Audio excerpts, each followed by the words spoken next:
नमस्कार मित्रांनो, आर-एस अकॅडमीमध्ये आपल्या सर्वांचं या ठिकाणी सहर्ष स्वागत आहे.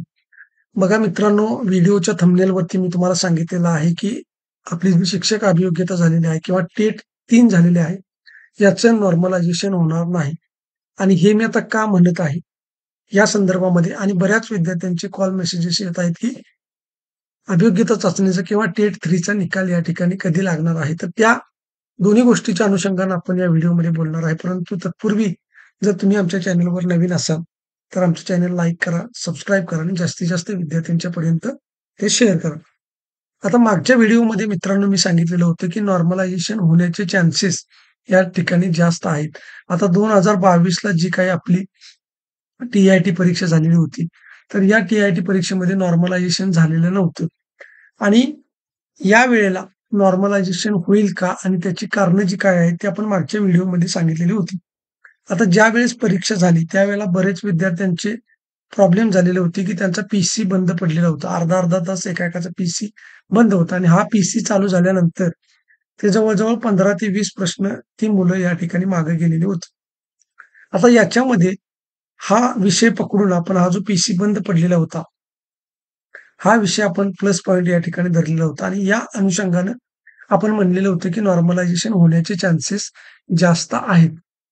परंतु मित्रांनो बघा, आता मी असं का म्हणत आहे, की नॉर्मलायझेशन होणार नाही किंवा आय-बी-पी-एसचा 0% आहे. तर या ठिकाणी बघा, ज्यावेळेस ज्या मुलांना प्रॉब्लेम आलेले होते, पीसी बंद पडलेले होते, त्यांना सांगितलेलं होतं, की अशा इथे ही जी तुम्हाला लिंक दिसत आहे, या लिंकवरती जाऊन क्लिक केल्यानंतर तुम्हाला अशा पद्धतीने एक वेब लिंक येईल.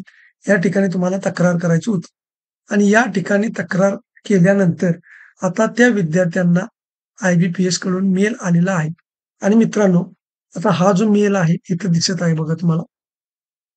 तर अशा पद्धतीचा हा जो काही मेल आहे, हा मेल सर्व विद्यार्थ्यांना या ठिकाणी कॉमन आलेला आहे. कुठल्याही विद्यार्थ्याला स्पेसिफिक असं काहीही सांगण्यात आलेलं नाही. हाच मेल सगळे शब्द आणि शब्द, एक आणि एक शब्द हाच आहे. हा कॉपी पेस्ट मेल सर्व विद्यार्थ्यांना या ठिकाणी आलेला आहे आणि यावरूनच आपल्याला आता कळते, की आय-बी-पी-एसद्वारे जी काही अभियोग्यता चाचणी झालेली आहे, त्याचं नॉर्मलायझेशन 99.99% होणार नाही. कारण रिझल्टची डेट जी आहे मित्रांनो, या 8 दिवसावरती येऊन ठेपलेली आहे. 5 तारखेपर्यंत आपला या ठिकाणी निकाल लागू शकतो आणि म्हणून 5 तारखेच्या आतमध्ये आता या गोष्टी करणं शक्य नाही. कारण मित्रांनो, ज्यावेळेस एक्झाम झाली, त्यावेळेला एक्झाम झाल्यानंतर बऱ्याच विद्यार्थ्यांना मी त्या व्हिडिओच्या माध्यमातून सांगितलेलं होतं, की चांगल्या पद्धतीनं त्याचा पाठपुरावा करणं आवश्यक आहे. त्याचा आवाज उठवणं आवश्यक आहे. तर आणि तरच या गोष्टी होऊ शकतात. बऱ्यापैकी विद्यार्थी जे होते, ते या ठिकाणी मुलाखतीची यादी केव्हा लागणार या संदर्भामध्ये सर्वजण गुंग होते आणि आता जी काही टेट 3 आहे, याचा निकाल या निकालाची वाट मुलं बघत आहेत. मित्रांनो 8 दिवसात निकाल लागणार हे फिक्स आहे. 5 तारखेपर्यंत निकाल लागण्याची शक्यता जास्त आहे आणि त्यातच विद्यार्थ्यांना मेल आलेले आहेत. ते सर्व विद्यार्थ्यांना एकच कॉपी पेस्ट मेल आलेला आहे. याच्यावरून आपल्याला कळून जातं, की जवळ-जवळ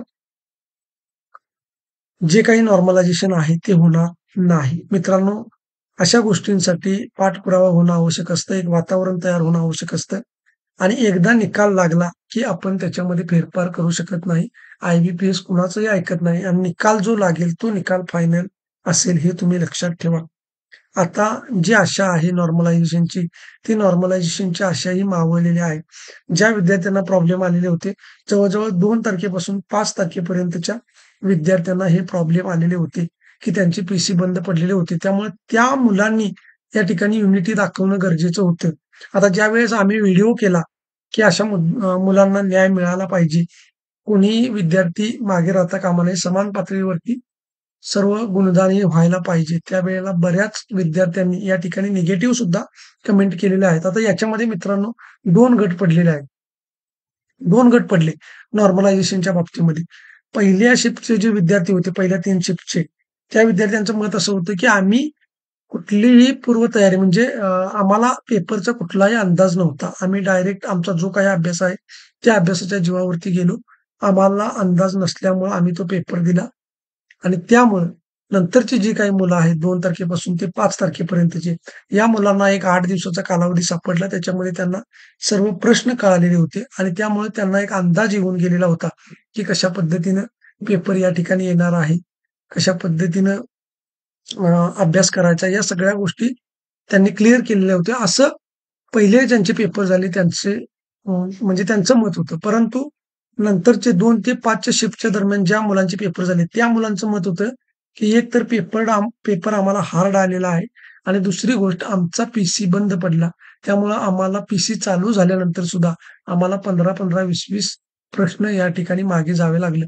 आणि मित्रांनो, एक तर पीसी बंद पडला होता आणि दुसरी गोष्ट की 15-20 प्रश्न मागे जावे लागले आणि त्यामुळे या विद्यार्थ्यांचं या ठिकाणी नुकसान होणार होतं. म्हणून आपण म्हणलेलो होतो, की सर्वांना समान पद्धतीचं या ठिकाणी गुणदान व्हावं या अनुषंगाने नॉर्मलायझेशन झालं पाहिजे. परंतु विद्यार्थी कुठेतरी कमी पडताना दिसत आहेत. अशीच गोष्ट मित्रांनो संच मान्यतेच्या बाबतीमध्ये सुद्धा होणार आहे. विद्यार्थी जोपर्यंत जागरूक राहत नाहीत, तोपर्यंत कुठल्याही गोष्टीचा उपयोग नाही.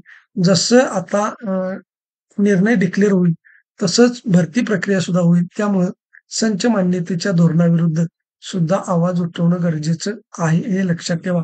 जर तुम्ही गाफील राहिलात, जर असं होईल, कोणीतरी करेल. आता ही जी मागणी आहे नॉर्मलायझेशनची, ही बऱ्याच विद्यार्थ्यांना असं वाटत होती, की कुणीतरी दुसऱ्यानं करावं. आपण फक्त घरी बसायचं काम करायचं. तर असं नसतं मित्रांनो. सर्वांनी याच्यामध्ये पार्टिसिपेट होणं, सहभागी होणं महत्त्वाचं असतं. तसंच या संच मान्यता धोरणामध्ये सुद्धा सगळ्यांनी सहभागी होणं आवश्यक आहे. तरच ही भरती चांगल्या पद्धतीने होईल. ही 10,000 जरी भरती मित्रांनो करणार असं दादा भुसे यांनी सांगितलं असलं, तरी ऑथेंटिक असं याच्या पाठीमागे कुठलंही प्रूफ नाही लक्षात ठेवा. लाडक्या बहिणींचे ₹2100 करणार असं सांगितलं होतं. परंतु ₹2100 केलंय का? नाही. आता ₹1500च आहे. परंतु काही लाडक्या बहिणींचे या ठिकाणी अकाउंट बंद केलेलं आहे. तशा पद्धतीने मित्रांनो ह्या घोषणा हवेत असतात. याच्या पाठीमागे कुठलंही तथ्य नसतं. त्यामुळे सर्वांनी एकजुटीने प्रयत्न केला तर आणि तरच या ठिकाणी या गोष्टी शक्य आहेत. आता ज्या मुलांचं जो काही प्रॉब्लेम आहे, पीसी बंद वगैरे पडला होता, त्या मुलांनी निकाल लागेपर्यंत काही हालचाल केली, तर काहीतरी होऊ शकतं. त्यामुळेच मी म्हणलेलं आहे, की 99.99% नॉर्मलायझेशन न होण्याचे चान्सेस आहेत. 1% फक्त इथून पुढे या 4-5 दिवसामध्ये जर काही पाठपुरावा झाला IBPSला पुन्हा तुमच्याकडून मेल गेले, काही पत्र या ठिकाणी गेली, काही लोकप्रतिनिधींनी जर का त्याविरुद्ध आवाज उठवला, तर आणि तरच ही गोष्ट शक्य आहे. अन्यथा निकाल 5 तारखेपर्यंत लागणार हे निश्चित आहे आणि एकदा निकाल लागला, की भरती प्रक्रियेला सुरुवात होणार हे सुद्धा नक्की आहे. मित्रांनो, तुमचं मत काय आहे? हे तुम्ही व्हिडिओच्या कमेंट बॉक्समध्ये नक्की कळवा आणि हा व्हिडिओ जास्तीत जास्त विद्यार्थ्यांच्यापर्यंत शेअर करा. धन्यवाद.